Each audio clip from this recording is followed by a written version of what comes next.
हम न करें, अपने आप को बुरी ख्वाहिशात से रोकें। इसीलिए रसूल तो हमने ये भी देखा है कि हुकूक अल्लाह जो हैं वो तो शायद उसमें उनकी अदायगी में हम लोग बहुत आगे आगे होते हैं, लेकिन हुकूकुल इबाद की जहाँ पे बात आती है, ख़ास तौर पे रमज़ान की बात कीजिए, हम देखेंगे कि मसाजिद में रश होगा, बहुत बड़ी तादाद में लोग मसाजिद में जा रहे होंगे, सब चीज़ें जो हुकूक अल्लाह में आती हैं उसको अदा कर रहे होंगे, लेकिन हुकूकुल इबाद की जहाँ तक बात आती है उसमें हम बहुत पीछे रह जाते हैं। रसूल अकरम सल्लल्लाहु अलैहि वसल्लम ने फरमाया है कि क़यामत वाले दिन इंसान के अमाल 3 दफातर में पेश किए जाएंगे। दीवान ला यग़फ़िरुल्लाह, एक दीवान, एक दफ्तर वो होगा जिसमें वो गुनाह होंगे जिसमें अल्लाह माफ़ नहीं करेगा। वो दफ्तर क्या है? वो शिर्क। जिस शख्स ने अल्लाह से शिर्क किया अल्लाह उसे माफ़ नहीं करेंगे अगर बग़ैर तौबा के मर गया। और दूसरा दफ्तर होगा हुकूकुल इबाद का, ला यत्रुक मिन्हु शैया, अल्लाह ताला हुकूकुल इबाद में कोई चीज़ छोड़ेंगे नहीं। अगर किसी ने किसी का हक़ मारा है अल्लाह ताला उसे दिलवाएंगे।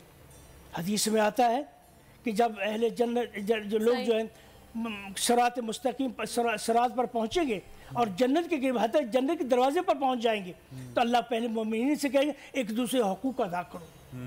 हुकूकुल इबाद जो है ऐसी चीज़ है जिसे अल्लाह ताला उसे लेकर ही छोड़ेगा।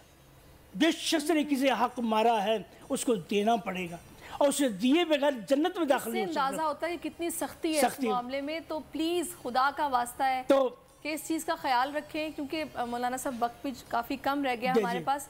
तो इस कुछ आखिरी ऐसी नसीहत जो कि आप करना चाहेंगे? मैं यही कहूँगा, जो रोज़ेदार लोग हैं, देखो शैतान तो अल्लाह ताला ने बंद कर दिया, लेकिन नफ्स का शैतान वो हमारे कंट्रोल में, उसको दबाने के लिए हमें रोज़ा रखवाया जा रहा। रमज़ान मुबारक में लड़ाई झगड़े होते हैं वो शैतान की वजह से नहीं होते, इंसान का अपने नफ्स की वजह से होते हैं। असल इंसान बाहर निकल रहा है।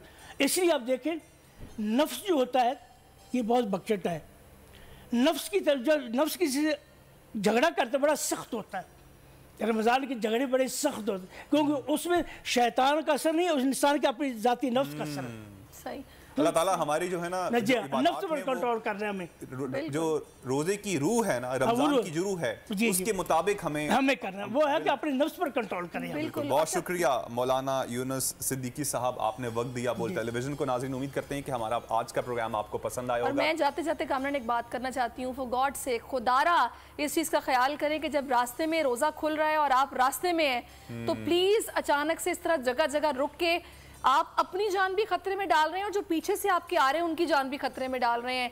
आप साइड पे खड़े हो जाएं, जो लोग कुछ ना कुछ दे रहे हैं या आपने रोज़ा अफ्तार करना है वो सब आपको यकीनी तौर पर मिलेगा, लेकिन ऐसे खतरनाक खेल ना खेलें कि जहां दिल चाहा आप रुक गए या मोड़ लिया बाइक या ऑटो। ये बहुत खतरनाक है, इसका ख्याल रखें। ठीक है, मुझे और साइरिश को दीजिएगा इजाज़त। तलाने के बाद